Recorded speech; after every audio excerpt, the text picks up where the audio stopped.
HD सच्ची कहानियों पर आप सभी का स्वागत है। आज मैंने नई नौकरी के लिए इंटरव्यू देने गई थी। आज फिर मुझे बॉस ने अपने कमरे में बुलाया था। मैंने अपनी फिटिंग कमीज से दुपट्टे को थोड़ा सरका कर पीछे किया था। मैं जानती थी मेरे हुस्न और मेरी पर्सनैलिटी पर फिदा हो चुका है। वह एक बहुत बड़े जमींदार का बेटा था, बहुत बड़ा बिजनेसमैन था। जितना वह दौलतमंद और अमीर था, उतना ही घमंडी आदमी अंदर उसके कूट कूट कर भरा हुआ था। किसी भी खूबसूरत से खूबसूरत लड़की को वह घास तक नहीं डालता था, लेकिन मुझ पर मर मिटा था। मेरा संबंध तो एक गरीब घर से था, लेकिन मेरा पहनावा ओढ़ना किसी साहबजादी की तरह था। कभी भी अपनी गरीबी को अपने ऊपर हावी नहीं होने दिया था। मैं पिछले 7 महीने से उस ऑफिस में काम कर रही थी और उससे पहले भी अच्छी जगह जॉब किया करती थी। यही वजह थी कि मेरे अच्छे रिकॉर्ड के साथ साथ मेरा एक्सपीरियंस भी काफ़ी अच्छा था। इसलिए अमित शाह ने जॉब इंटरव्यू लेते हुए मेरा डॉक्यूमेंट देखे थे। एक नज़र मुझ पर सर से लेकर पांव तक डाली थी। मैं बहुत भरोसे वाली लड़की थी। अमित शाह की हर बात का जवाब बड़े भरोसे से दे रही थी। आखिर में उसने मुस्कुराकर मुझे देखा था, मेरी फाइल बंद की और कहने लगा, कल से आप जॉब पर आ सकती हैं। ये सुनकर मैं हैरान हुई थी। एकदम ही उसने फैसला सुनाया था, जबकि मुझे तो लगा था कि इंटरव्यू लेगा, कुछ दिन के बाद ही मुझे कॉल पर पता चलेगी कि जॉब मिली या नहीं मिली। लेकिन उसने तो एकदम फैसला सुनाकर मुझे हैरान कर दिया था। मैं हैरानी से उसे टुकुर टुकुर देख रही थी। मेरे यूं देखने पर वह हंसने लगा और कहने लगा, देखिए मुझे यूं ना देखिए, मुझे बहुत जल्द नज़र लग जाती है। उसके इस तरह के कमेंट पर मैं कुछ डर में पड़ गई थी। मैंने टेबल से अपनी फाइल उठाई और वहाँ से चली आई। मेरी उम्र 20 साल की थी और वह 26 साल का नौजवान था। मैंने जब ऑफिस ज्वाइन किया था तब मुझे मालूम हुआ था कि अमित शाह वह बदतमीज़ तरह का आदमी था। वह अपने एम्प्लॉय से भी सीधे मुंह बात तक नहीं करता था। जरा सी भी किसी से कोई चूक हो जाती तो वह सबके सामने मर्द तो मर्द, वह औरतों को भी जलील करके रख देता था। उसका इस तरह का व्यवहार देखकर पहले तो मैं बहुत घबरा कर रह गई थी, लेकिन मैं पहले 3 साल एक फार्म हाउस में काम कर चुकी थी, इसलिए मुझे अपने काम का एक्सपीरियंस बहुत अच्छे से आता था। 1 महीने में ही मैंने अपनी मेहनत का लोहा मनवा लिया था। काफ़ी हद तक मैं उसके बिजनेस के उतार चढ़ाव को समझ चुकी थी और वैसे ही काम करती थी जैसा कि अमित शाह चाहता था। जबकि मैं बेहद खूबसूरत लड़की नहीं थी। मेरी रंगत हल्की सी गेहुआ रंग की थी, लेकिन मेरा पहनना ओढ़ना एक मॉडर्न लड़की की तरह था। मैं चुस्त कपड़े पहन लेती थी, बालों को लेयर कटिंग करवा रखा था और हर वक्त खुला ही रहने देती थी। मेकअप भी बड़ा ज़बरदस्त करती थी। मर्दों के साथ बात करने में मुझे कभी भी झिझक और शर्म या डर महसूस नहीं हुई थी। अमित शाह के साथ मैं बहुत सी मीटिंग भी अटेंड कर चुकी थी और मेरे भरोसे को देखकर वह आदमी मुझ पर आकर्षित हुए बगैर नहीं रह सकता था। पूरे 1 महीने के बाद उसने मुझे अपने ऑफिस के रूम में बुलाया। मैं जैसे ही उसके कमरे में गई तो एक दिल फेंक मुस्कुराहट उसके चेहरे पर सजी हुई थी। उसने मुझे कमरे के अंदर बुलाया और कहने लगा कि मिस मारिया, मैं आपके काम से बेहद खुश हूँ। आप पहली लड़की हैं जिसने मुझे अब तक शिकायत का मौका नहीं दिया। आपकी जितनी भी तारीफ की जाए कम है। मैंने मुस्कुराकर अपनी तारीफ वसूल ली थी। झटके से अपने लेयर कटिंग बाल हाथ से पीछे किए थे। मैंने कहा, थैंक यू सो मच।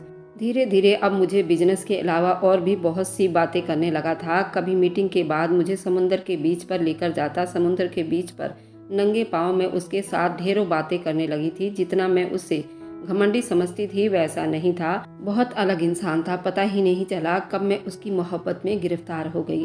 जबकि मैं ऐसी लड़की नहीं थी, बनावटी तरह की लड़की नहीं थी। हकीकत से दूर सपनों की उन्होंने अलग दुनिया बना रखी होती है। मैं एक हकीकत पसंद वाली लड़की थी।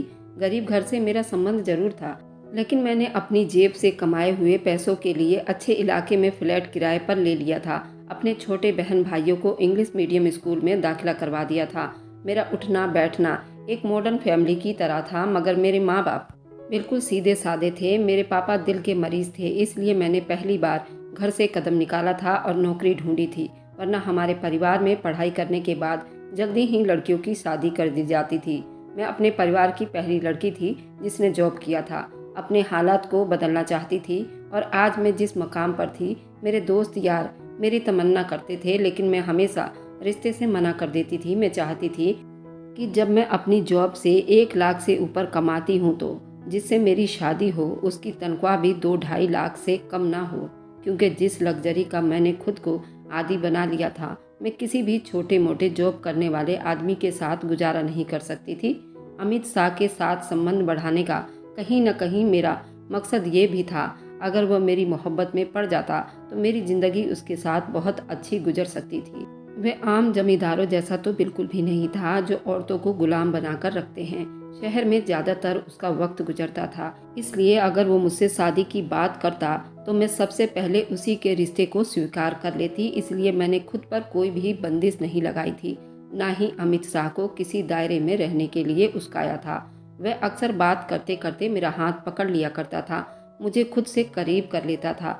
बजाय उससे घूरने के मैं मुस्कुराती थी। यही वजह थी कि उसके चाहते बढ़ने लगी थी और एक दिन वह सब हुआ जो मैं यूं नहीं चाहती थी। मैं तो चाहती थी कि वो मेरी मोहब्बत में गिरफ्तार होकर मेरा रिश्ता मांगे और मुझसे शादी कर ले, जैसा कि हम जैसी मिडिल क्लास लड़कियां सोचती हैं। लेकिन मैं नहीं जानती थी उसका मकसद कुछ और ही था। वह मीटिंग के बहाने मुझे फार्म हाउस ले गया। मुझे लगा था कि रात तक वापस आ जाऊंगी, लेकिन जब शाम का अंधेरा गहरा होने लगा और कोई भी मीटिंग नहीं हुई तो मैंने उसे कहा कि आपने अभी तक अपनी मीटिंग के मेंबर को नहीं बुलवाया। अंधेरा फैल रहा है, मुझे अभी अपने घर भी जाना है और आप जानते हैं कि यहाँ से शहर का रास्ता ही 2 घंटे का है। वो मुझे देखकर मुस्कुराने लगा, कहने लगा, कोई मीटिंग नहीं है यहाँ पर। ये सुनकर मुझे हैरानी हुई थी। मैंने कहा, क्या मतलब? फिर आप मुझे यहाँ क्यों लेकर आए हो? वह कहने लगा, बस तुम्हारे बगैर अब वक्त नहीं बीतता मेरा। उसकी बात सुनकर मैं मुस्कुराने लगी। मैंने कहा, तो फिर मेरे माँ बाप से मेरा रिश्ता मांग लीजिए। मेरी बात सुनकर वह हंसने लगा, कहने लगा, मैं जमींदार हूँ और तुम एक मिडिल क्लास की लड़की हो, हमारा कोई जोड़ नहीं है। उसकी बात सुनकर तो मेरा दिल बुझकर रह गया था। मैं तो समझी थी वह ऐसी सोच का आदमी नहीं होगा, लेकिन उसकी बात ने तो जैसे मेरे सारे सपने चकनाचूर करके रख दिए थे। उसने एक ही पल में मुझे मेरी औकात याद दिला दी थी। मैंने कहा, ठीक है, अच्छा किया आपने मुझे ये बात बता दिया। मैं एक जमींदार की पत्नी नहीं बन सकती। ये कहकर मैंने अपना पर्स उठाया और उसके फार्म हाउस के बने हुए छोटे से कॉटेज से बाहर निकलने लगी, जो कि 3 कमरों का बना हुआ था। उससे पहले कि मैं ड्राइंग रूम से बाहर निकलती, उसने मेरा हाथ पकड़ा और अपनी तरफ खींचा था। मैं उस चीज़ के लिए बिल्कुल भी तैयार नहीं थी, इसलिए उसी के पहलू में जाकर गिरी थी। वह कहने लगा, ऐसे कैसे जाने दूँ तुम्हें? कह तो चुका हूँ कि मैं जमींदार हूँ और ऐसे शौक हम तुम जैसी लड़कियों से तो पूरा करते हैं। ये सुना था कि गुस्से से मेरे कानों तक की लौ लाल हुई थी। उसने मुझे समझ क्या रखा था? मैंने झटके से उसे अपना हाथ छुड़वाया और खड़ी हो गई। मैंने कहा, आपने बहुत गलत समझा है मुझे।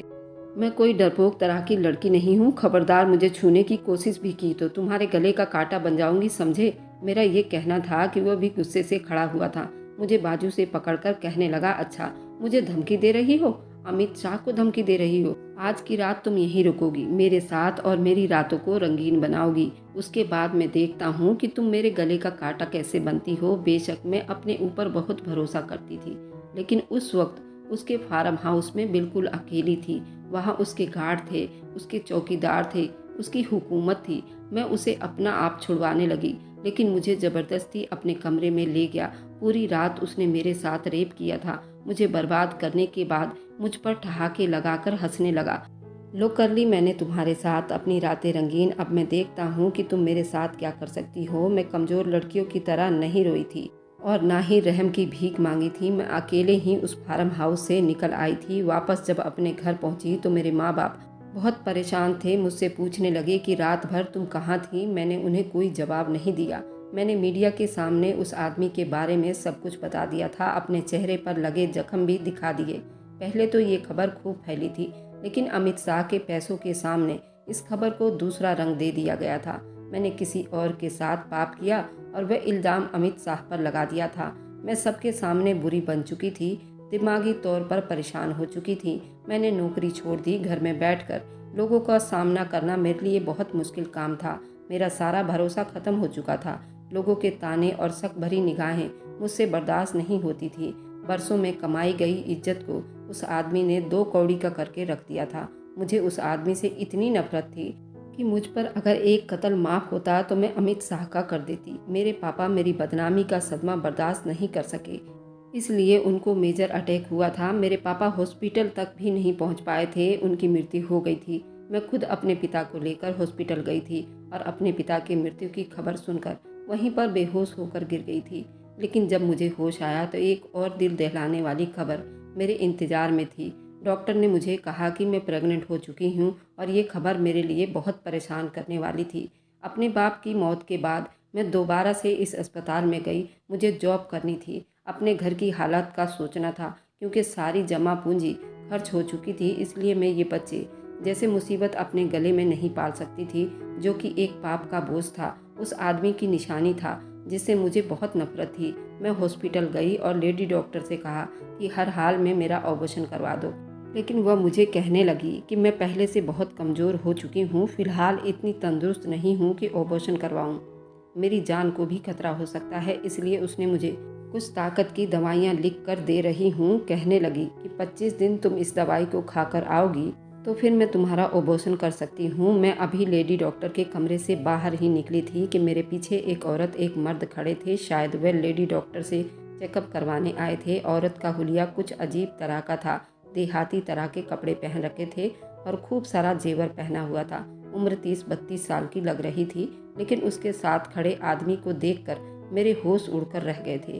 वह अमित शाह था। उसे देखकर ही मेरी आंखों में नफरत भी उभरने लगी थी, लेकिन वह मुझे बड़े गुस्से से देख रहा था। मैं वहां से खड़ी हुई और बाहर निकल गई। अगले दिन एक कयामत हमारे घर पर टूट पड़ी थी। मैं सोच भी नहीं सकती थी कि अगले ही दिन अमित शाह मेरे घर पर आ जाएगा। उसके गार्ड भी उसके साथ थे। मेरे घर के अंदर जबरदस्ती घुस आए थे। मेरी माँ और मेरे छोटे भाई बहन ये सब देखकर बुरी तरह से घबरा गए थे। मैंने उससे कहा, अब तुम यहाँ क्या लेने आए हो? तुम जो चाहते थे वह हो चुका है।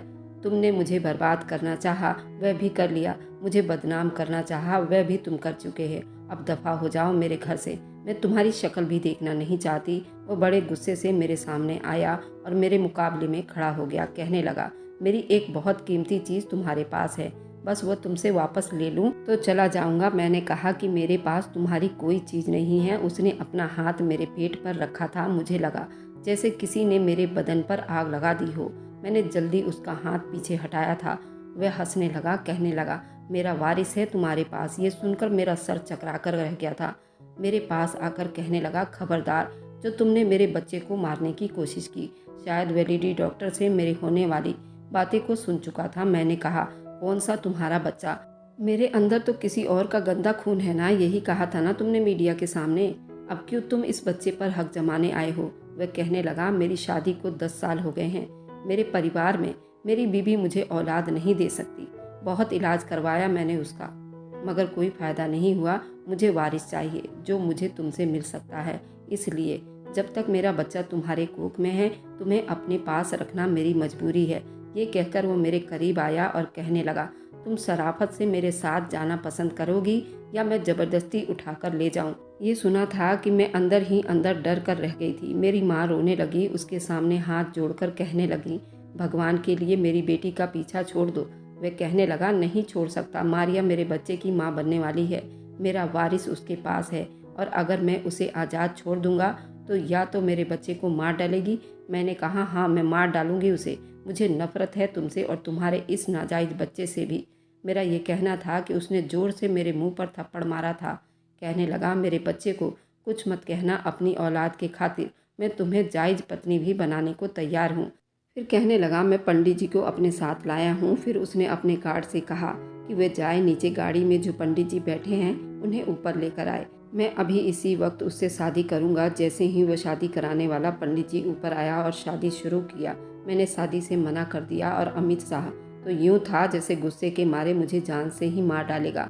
मेरी माँ से कहने लगा, अगर तुम्हारी बेटी ने शराफत से मुझसे शादी नहीं की तो मैं उसे ज़बरदस्ती यहाँ से ले जाऊँगा और तुम लोगों की ज़िंदगी भी नर्क बनाकर रख दूँगा। उसे अच्छी तरह समझाओ कि मुझसे शराफत से शादी कर ले। अगर ये बिना चू चप्पड़ किए मुझसे शादी कर लेती है तो लोगों के अनाप शनाप बोलने की जिम्मेदारी मेरी होगी। मैं खुद लोगों के सामने जाकर स्वीकार कर लूँगा। मेरी माँ मेरी विनतियाँ करने लगी। वह हर हाल में तुम्हें अपने साथ लेकर जाएगा। अच्छा है कि एक जायज़ रिश्ते के साथ उसके साथ चली जाओ। हम जैसे मिडिल क्लास लड़कियां हमेशा बेबस और मजबूर उस वक्त हो जाती हैं जब अपने माँ बाप के जोड़े हुए हाथ देखती हैं। ये सब कुछ कर गुजरती हैं जो ना करना चाहती हैं। मेरी अमित शाह की शादी भी मेरी बहुत बड़ी मजबूरी थी। शादी के बाद मुझे अपने साथ अपने गांव अपनी हवेली में ले आया। जहाँ उसकी पहली पत्नी भी मौजूद थी, जो मुझे नफरत से देख रही थी। उसके घर में एक बिना ज़रूरत की चीज़ थी वह औरत, उसकी कोई अहमियत नहीं थी। अमित शाह का वारिस मेरे पेट में पल रहा था। मेरी सास मुझे एक आलीशान कमरे में ले गई, जिसमें बहुत सारी सुविधाएं थी। मेरी सेवा के लिए 2 नौकरानी रखी गई थी, लेकिन मुझे कमरे से बाहर निकलने की इजाज़त नहीं थी। मैं कभी भी ऐसा माहौल में रहने के लिए तैयार नहीं थी। मैंने सारी जिंदगी आज़ादी से गुजारी थी, लेकिन वे दोनों नौकरानी मेरी पल पल की खबर अमित शाह और उसकी माँ को देती थी। मेरा जी चाहता था कि मैं इस बच्चे को अपने तन से जुदा कर दूं, जिसकी वजह से मैं कैदी हो चुकी थी। मैं यहाँ से भाग जाना चाहती थी। महल चाहे सोने का ही क्यों न बना हो, अगर उसमें कैद करके रखा जाए, वह भी पिंजरे से कम नहीं लगता। मेरा यहाँ दम घुटने लगा था। मुझे खाने के लिए एक से बढ़कर एक चीज़ दी जाती थी और ज़बरदस्ती खिलाई जाती थी। एक बार मैंने खाने से मना कर दिया। नौकरानी मेरे लिए खाना लेकर आई तो मैंने ट्रे उसके हाथ से पकड़कर ज़मीन पर दे मारा था।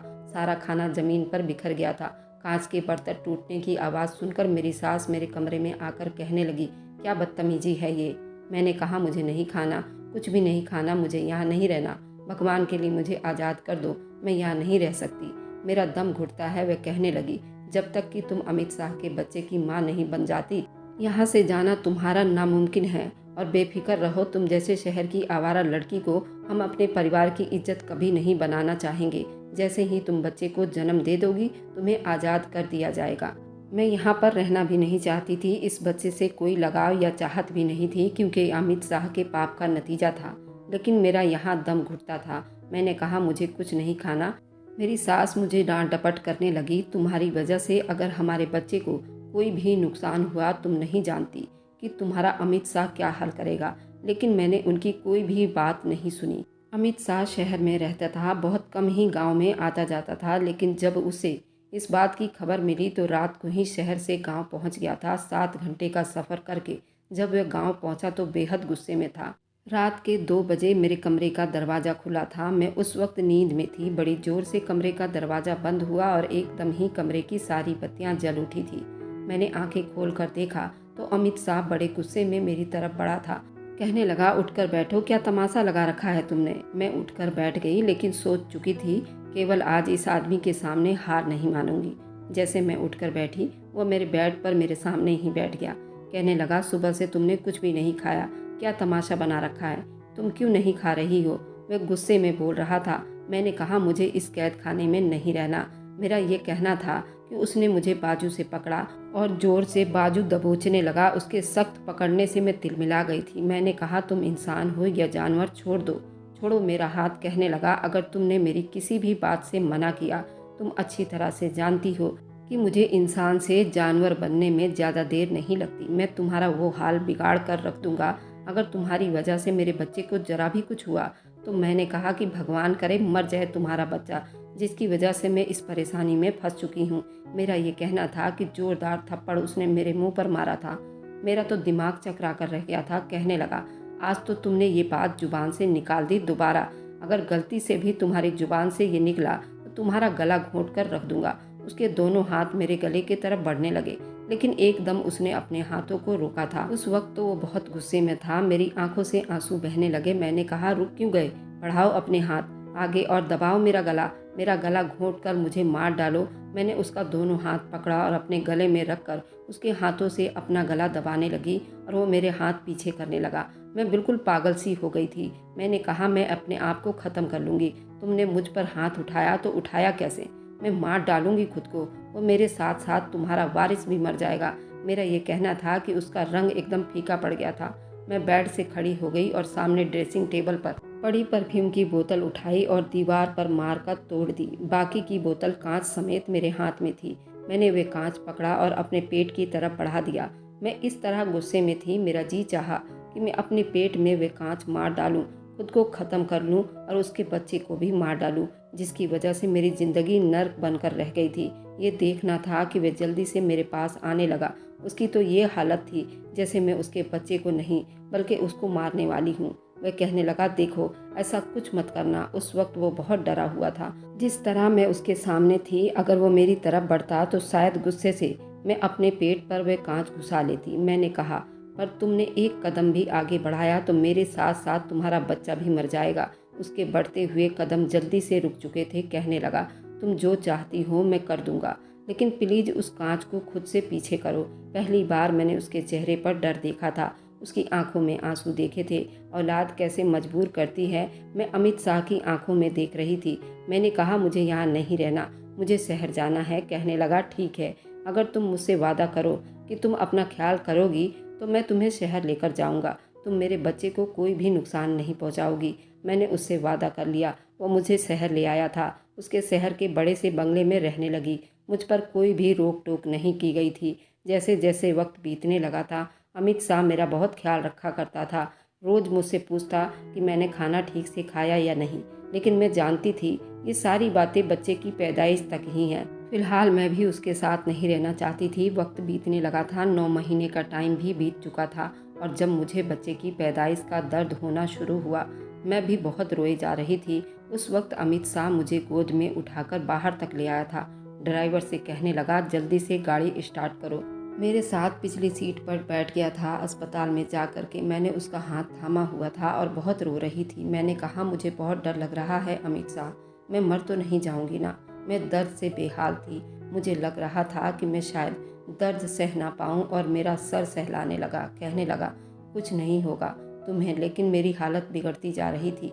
मेरी डॉक्टर कहने लगी, उसका केस बहुत ज़्यादा ख़राब होने लगा, या तो हम उस औरत को बचा सकते हैं या उस बच्चे को। ये सुनकर मुझे लगा था बस अब मेरा आखिरी वक्त आ गया है, क्योंकि अमित शाह को अपने वारिस से मोहब्बत थी। अपने वारिस के खातिर मैं सब कुछ कर सकता था। अगर मुझसे शादी कर सकता था तो मुझे अपने बच्चे के खातिर बलि भी चढ़ा सकता था। मैंने अपने भगवान का नाम लेना शुरू कर दिया था।